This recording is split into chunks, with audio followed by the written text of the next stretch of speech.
তোমাদের ইংরাজির পরীক্ষা হলো। ইংরাজি পরীক্ষা প্রশ্ন একটু কঠিন হয়েছে, কিন্তু তোমরা যারা আমার সাজেশান ফলো করেছো তারা কমন পেয়েছো। আজ তোমাদের আমি পরিবেশবিদ্যা ENST এর সাজেশান দিতে এসেছি। আজকের সাজেশানটি তৈরি করে দিয়েছেন পরিবেশবিদ্যার শিক্ষক ফাইজুল স্যার। ফাইজুল স্যার আমার খুব ভালো বন্ধু হন। ওনাকে রিকোয়েস্ট করতেই উনি তোমাদের জন্য একটা সাজেশান তৈরি করে দিয়েছেন। সেই জন্য ফাইজুল স্যারকে অনেক অনেক ধন্যবাদ। চলো দেখে নিই তোমরা কি কি প্রশ্ন শেষ সময় দেখে যাবে। তোমাদের খাতা পেন নিয়ে বসতে বলবো। ভিডিও দেখে প্রশ্নগুলো টুকে নাও, কারণ তোমাদের অনেক দিন ছুটি আছে। এই ছুটির মধ্যে তোমরা প্রশ্নগুলো তৈরি করে নেবে। আর একটা ভালো খবর, এই প্রশ্নগুলো তোমরা গুগল থেকে সার্চ করেও উত্তর পেয়ে যাবে। তাই যে দুদিন বাকি আছে সেই দুদিনে তোমাদের প্রস্তুতি পুরো দমে চলুক। চলো দেখে নিই কি কি প্রশ্ন তোমরা করবে। মান 2 এবং মান 3-এর যে প্রশ্নগুলো দেখবে সেগুলো হলো দুটি অপ্রচলিত শক্তির নাম, বায়োগ্যাসের উপাদানগুলোর নাম, অপ্রচলিত এবং প্রচলিত শক্তির মধ্যে পার্থক্য দেখে রাখবে, ওজোন গ্যাস বলতে কি বোঝো, গ্রিন হাউস গ্যাসগুলোর নাম লেখো, গ্রিন হাউস প্রভাব বলতে কি বোঝো, প্লাস্টিক দূষণ বর্জ্য কি আর এর প্রভাবগুলো দেখে রাখবে, তেজস্ক্রিয় দূষণের প্রতিক্রিয়াগুলি লেখো, তেজস্ক্রিয় দূষণের প্রতিকারগুলি দেখে রাখবে, শব্দ দূষণের দীর্ঘস্থায়ী প্রভাব। এগুলো সব মান 2 আর 3-এর ক্ষেত্রে, তাই 3টে কি 4টে করে পয়েন্ট লিখলেই আশা করি হয়ে যাবে। পরাগ দূষণ বলতে কি বোঝায়, পরিবেশ সুরক্ষা আন্দোলন কি, স্টকহোম ঘোষণাপত্র কি, রিও ঘোষণা বলতে কি বোঝো, এজেন্ডা 21 কি, গ্রিন বেঞ্চ কি, পানযোগ্য জলের দুটো বৈশিষ্ট্য, কার্বন মনোক্সাইডের দুটি ক্ষতিকারক প্রভাব উল্লেখ করবে, ওজোন স্তরের দুটি গুরুত্ব লেখো, ধোঁয়াশা কি, এর ক্ষতিকারক প্রভাবগুলি উল্লেখ করো।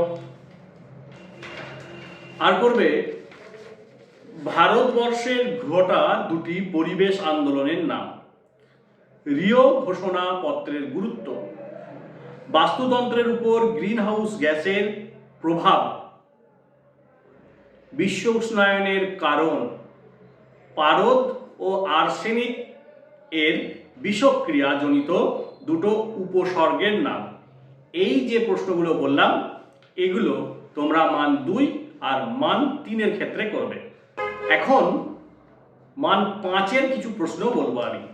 মান 5-এর কোন কোন প্রশ্নগুলো তুমি করে যাবে সেগুলো একটু লিখে নাও। প্রথমে করবে গ্রিন হাউস কি, এর প্রভাব, বিশ্ব উষ্ণায়নের প্রভাব, এগুলো। 2 নম্বরে যেটা করতে স্যার বলেছেন বায়ু দূষণের কারণ আর ফলাফল, নর্মদা বাঁচাও আন্দোলনের মূল বিষয় আর এর প্রভাব আলোচনা করতে বলতে পারে। এই প্রশ্নটা একটু দেখে রাখবে। চিপকো আন্দোলনের কারণ আর ফলাফল, ভূতাপীয় শক্তি বা পারমাণবিক শক্তি সম্পর্কে সংক্ষেপে লিখতে বলতে পারে। পরেরটা যেটা স্যার বলেছেন করতে সেটা হলো মৃত্তিকা দূষণ। মৃত্তিকা দূষণকারী বিভিন্ন পদার্থ ও তাদের ক্ষতিকারক প্রভাবগুলি তোমরা দেখে যাবে।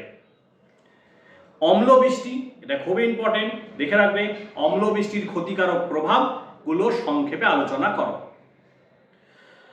তামাকজাত দ্রব্য বা ধূমপানের বিরূপ প্রভাবগুলি আলোচনা করো।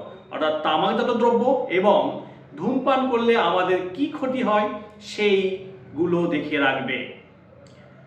গ্রিন বেঞ্চের প্রধান ভূমিকাগুলি আলোচনা করো। এই প্রশ্নটা দেখে রাখবে। আর স্যার বলেছেন কিছু টিকা দেখে যেতে। সেই টিকাগুলো হলো সাইলেন্ট ভ্যালি আন্দোলন, মন্ট্রিল আন্দোলন, কিয়োটো প্রোটোকল, প্যারিস চুক্তি, জৈব গ্যাস। এই প্রশ্নগুলো তোমরা ভালো করে শেষ সময় দেখে নেবে। আশা করি এ থেকেই তোমরা কমন পাবে।